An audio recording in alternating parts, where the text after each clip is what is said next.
시대의 창과 눈이 되는 기록물들이 있다.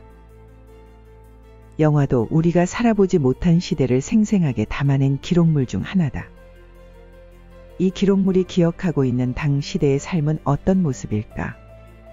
우리는 영화를 통해 시대적 상황을 이해할 뿐만 아니라 주요 사건과 의식주의 변화, 가치관의 변화까지 살펴볼 수 있을 것이다. 이를 통해 혼돈의 근대화 시기를 겪으면서도 전통을 잃지 않고 변화하고자 했던 그 시절 사람들의 가치관, 그리고 근대의 시기의 생활상을 파악해 볼 수 있을 것이다.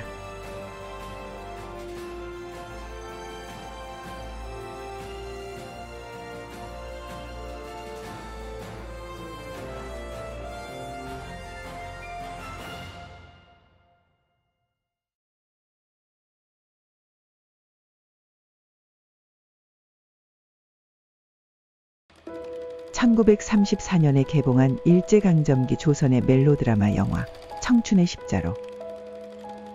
이 영화는 일제강점기에 만들어진 영화 중 유일하게 현존하는 무성영화로 국가등록문화재 제488호로 지정되어 있다.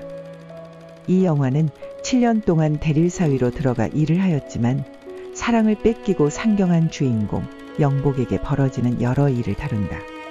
이 영화를 통해 우리는 자유주의 연애가 시작된 당시대의 모습뿐만 아니라 양장과 한복의 혼용, 그리고 어느 집 안방에서나 흔히 사용하던 장롱의 모습 등과 같은 삶을 엿볼 수 있다.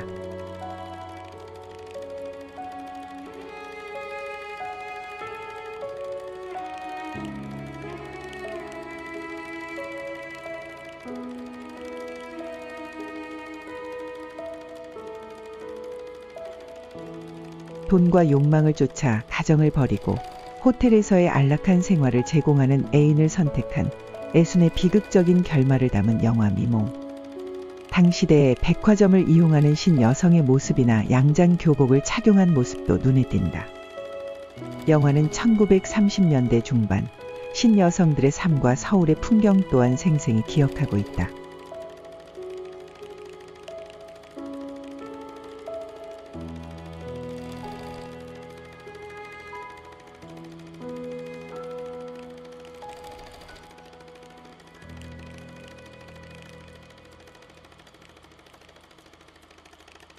(1940년대) 광복 이후의 모습은 어떨까?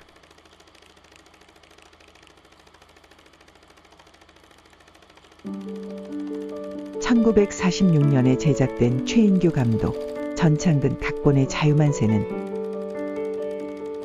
일제하에서 조국 광복을 위하여 지하 공작을 하던 주인공이 조국의 광복과 사랑 사이에서 갈등하며 최후까지 분전하는 모습을 그린 영화다.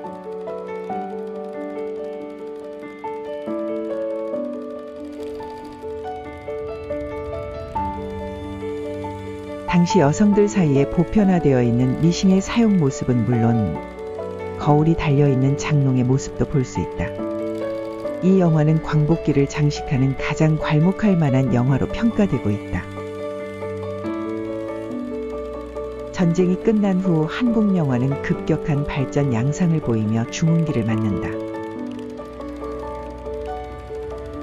그중 한영모 감독의 자유부인은 1956년 당시 15만 명이라는 엄청난 흥행을 기록한 한국 영화 중흥기 최고의 히트작 중 하나다.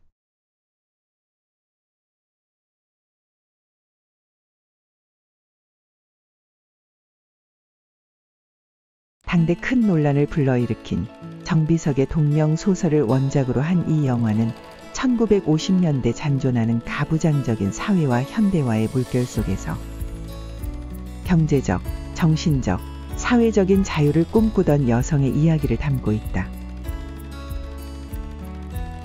여성의 취업이 어려웠던 과거와 달리 직업 활동이 용인되고 있는 사회적인 분위기는 물론 춤을 통해 여성의 욕망 분출을 그리며 전통적인 가정에 대한 가치관의 변화도 보여주고 있다. 극 초반 한복을 입던 주인공의 복식이 양장으로 바뀌며 변화된 주인공의 모습을 보여주고 있다. 60년대의 영화는 중흥기를 넘어 전성기에 돌입한다. 그중 김기영 감독의 한여는 독특한 개성과 창조력을 보여준 영화다. 당시 중산층 가정의 의식주 생활 모습이 담겨 있는 이 영화는 금천에서 일어난 살인사건을 소재로 만들어진 한국의 심리공포 영화다.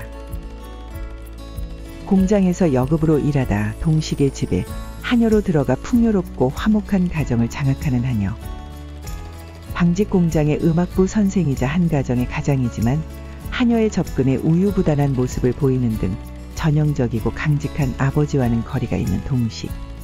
그리고 텔레비전과 같은 살림을 마련하거나 아이들을 대학 보내야 한다는 일념으로 재봉틀을 돌리며 최선을 다하는 아내의 모습 등 당시의 시대상을 볼 수 있다.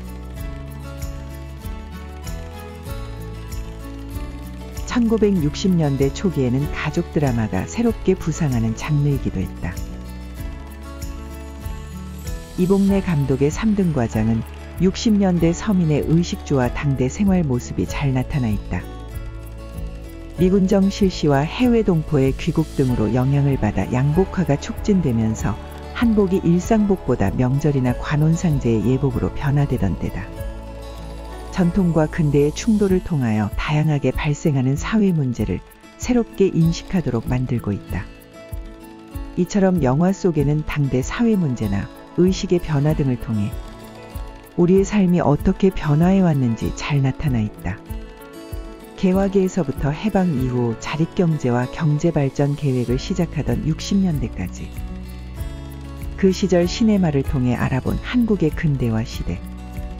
변화란 새로운 시대, 새로운 미래를 만들어가는 원동력임을 알 수 있다.